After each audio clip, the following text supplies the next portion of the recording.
it'll never be the same because our brother's not here. DMX, you know, rest in peace. You know, we formed like a brotherhood. I didn't have to see him. I didn't have to call him. He didn't have to call me. When we saw each other though, it was that. Right there. It was that. It was beyond like. Okay, I see what's really good. You're trying to eliminate the competition. You know, because at first you retire, you know, then get me off the label. Now you're back rapping again. Okay. But they all, you know. Nas is finally saying what the street's been whispering for years. Jay Z and Beyonce ain't just competitive, they downright ruthless. And Nas is done staying quiet about how both of them keep trying to shut down anyone they feel threatened by, including DMX. Jay and Beyonce. And they dropped the same day as Nas.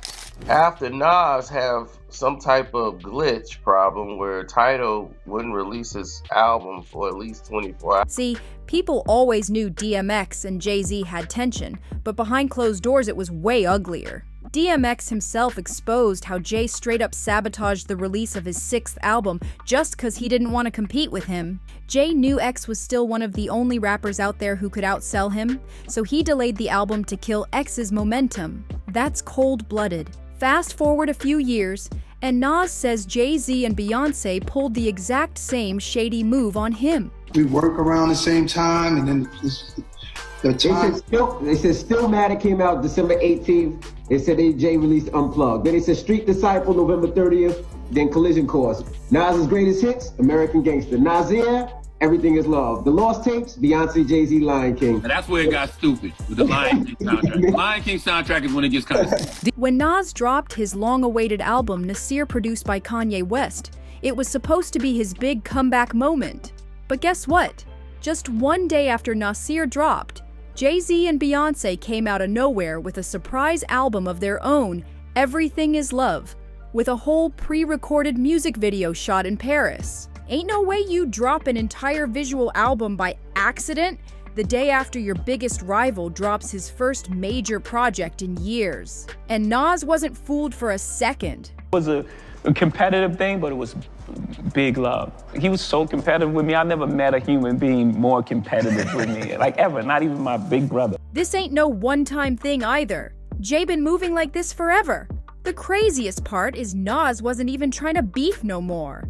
He had grown past that, but the Carters clearly hadn't. Whether it's jealousy, insecurity, or just plain pettiness, Nas is exposing how Jay's been sabotaging everyone he sees as competition while hiding behind his wife's powerful image and her army of fans. You know, like I said, I had the crazy track record, Def Jam, everything was good. You know, I go to do the 6th album, and you know, Jay Z became president. Yeah. You know, when he first got the job, he hit me with the call like, yo, dog, inmates is running the building like, yo, you good? Finish the album, shoot the video. What happened? Niggas go on vacation and, you know, we don't know. What you mean you don't know? How do you listen to a whole album, pick a single, shoot a video, then don't know? And now, DMX's name is back in the headlines because fans are remembering how he was one of the only rappers brave enough to call Jay Z out directly, while everyone else stayed scared to say anything negative about Jay or Beyonce. But here's the wild part. After DMX passed in April 2021, Jay Z showed up on LeBron James's show trying to flip the story, acting like it was all love and DMX was just too competitive. But Jay left out one big thing. DMX himself said, back in 2004, Jay Z took over as president of Def Jam after Liar Cohen stepped down. Okay, I see what's really good. You're trying to eliminate the competition. You know, because at first you retire, you know, then get me off the label.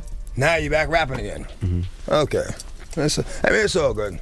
It's all good. And that's when everything switched up. DMX had been carrying Def Jam on his back for years, dropping 5 straight #1 albums between 1998 and 2003. But once Jay got that top job, X said Jay started messing with the release of his 6th album, Year of the Dog. Again. And DMX knew exactly why. Jay was coming out of retirement and didn't want no competition blocking his shine. That's when it all clicked for X. Jay was mad insecure and willing to push anyone out the way to keep himself on top. That was the final straw for DMX. He knew it was time to leave Def Jam for good, but it ain't just DMX who got played like that. This is a pattern that shows just how insecure Jay really is, and how he uses his power to quietly sideline anyone he thinks might threaten his throne. Just look at Beanie Sigel. He revealed that Jay would purposely time his album drops to come out right when Beanie was dropping his projects, making sure Beanie's releases got overshadowed every time. I don't think one man could destroy another man's life. It's ultimately in your own decisions. You know, I had a lot of issues. Like I said, legal issues at the time. And, you know, my mind wasn't where I'm at now today. Like, I used to have questions like why every time my album dropped, Jay would drop right on top of me. He wouldn't let me breathe or right before me. Like, I was always close, and I never understood that every single album that I dropped, Jay dropped right on top of me. And it was like, damn, like to have in-house competition at that magnitude was crazy. Jay already the boss, but I always thought that, like, let me breathe. Ain't that wild? And then there's Cam'ron. Remember when Jay Z hijacked that 106 and Park interview with Cam, just rolled up unannounced to steal the spotlight? Jay never wanted another rapper shining brighter than him, but instead of battling toe-to-toe on the mic, he always pulled these sneaky little moves to keep everyone under his thumb. Now let's slide back to Nas. Jay Z and Cam'ron, 106 and Park. What was going through your mind in that interview? Nobody told me he was coming. Pause. So when I'm sitting there thinking I'm getting my moment on 106 and Park, talking about my shit and how my shit is doing well, and he comes out the back, and I'm like, it's like, what's going on? So I'm sitting there just trying to be as cool as I can, because, you know, this is my time to be on 106 and Park and talk about my shit. But like you said, I don't even remember what you said, but obviously it turned into his album. So we heard you're working on another album. Can you tell us about it? What's going on? Blueprint 2, The Gift and the Curse. On my time, and like I said, I didn't know he was there. If I knew he was there, then, you know, we would have vibed it out, but it was more like a surprise. That's kind of probably what my face was. It wasn't more of disgust, it was more of a, what's going on? Cause he knows better than anyone just how shady Jay Z can get when he feels threatened. Jay's been playing this spotlight stealing game with Nas for decades, almost like clockwork. When Nas dropped Stillmatic in December 2001, his major comeback album, Jay dropped his MTV Unplugged performance just a week later to distract everyone. In 2004, Nas put out Street's Disciple, and guess what? Jay teamed up with Linkin Park for Collision Course right on cue. Then in 2007, Nas released his greatest hits, and days later, Jay came through with American Gangster.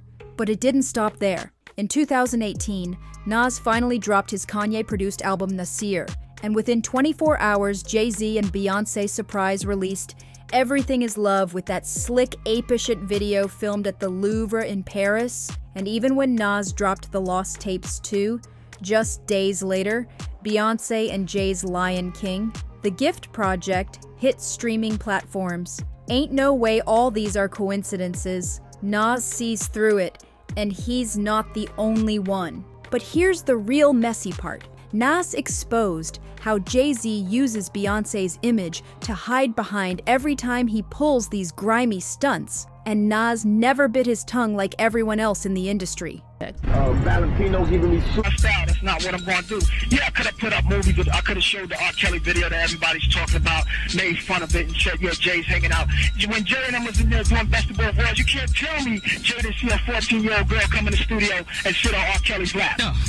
You can't tell me, you won't sit here and tell me that working on that album that he ain't never seen no 14-year-old girl. One of the wildest moments came years ago when Nas was on Wendy Williams' radio show. He didn't just call out Jay's shady business tactics. He went deeper, exposing how Jay-Z stayed silent about R. Kelly, despite knowing all the disturbing rumors and allegations about him. Nas flat out accused Jay of ignoring all those red flags just so he could keep getting that bag from their Best of Both Worlds project. And Nas hinted it went even deeper than that. How's it?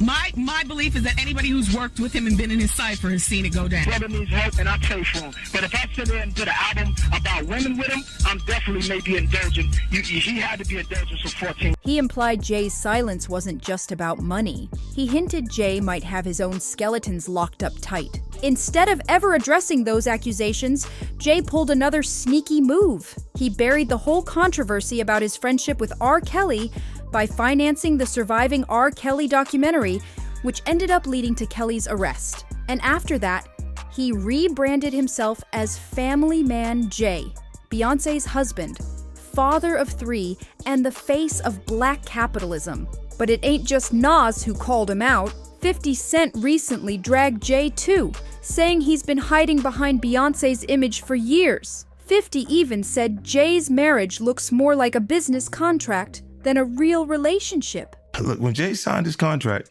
the big one was with Beyonce. Mm-hmm. When he signed that contract, the marriage contract, he got trophies. Now those fucking trophies, trophies came rolling in, buddy. He started getting Grammys left and right, man. I mean, look, if you look at his career, Wow. You're gonna let him say that? Jay was getting Grammys. He had one. Exactly. He had And one. he didn't show up. He has like 20 now. Hold on. He had like 18 since he's been down. Look, he had one, bro. Hard Knock Life. Hold on. You're not wrong. He was At one. the same time. After that, he got them shits. He started drinking. His pictures with him like fucking things the cup. Wait a minute. So you're saying the success is derived from the marriage? I've absolutely been treated differently. The accolades. Because he's no marriage. longer viewed as what, like a street or gangster rapper. Now he's viewed as a businessman, entrepreneur, family man. And the biggest ones because of the position Beyonce's. Oh wow! So that's the deal he signed, huh? Yeah, that's the deal. Like the other ones didn't count as much as that one did. And in another interview, 50 claimed most of Jay's Grammy wins wouldn't have happened if he wasn't tied to Beyonce. And all this ties right back to DMX. The kids even have Grammys. Like they don't sing yet. They don't sing. Right. They don't rap yet. And they already have Grammys and shit. So it's like they give them this trophy so we secure that they're coming. X was one of the first rappers who saw through Jay's fake moves and wasn't scared to call him out. Just like Nas, DMX stayed vocal about how Jay used his power at Def Jam not to uplift others, but to sideline anyone he saw as a threat. And that's why there was always mutual respect between Nas and X. They were two of the only ones brave enough to speak up about Jay Z's calculated manipulations. So, when DMX passed, it hit Nas hard. Not just because he lost a friend, but because he lost one of the only people in the game who really saw what was happening and dared to say it out loud. My brother DMX, it's an honor to be here tonight. At the same time, it's a sad day. It's a glorious day. We stood outside the Tunnel nightclub about to shoot a scene, and he looked at me and tears in his eyes because he knew about the journey he was about to embark on, becoming a hip-hop icon. I want to say my condolences to my brother DMX family, to all his beautiful kids, to Yonkers, to Rough Riders, Swiss Beats, D.Y., Eve, Locks, the whole family, Drag On, everybody.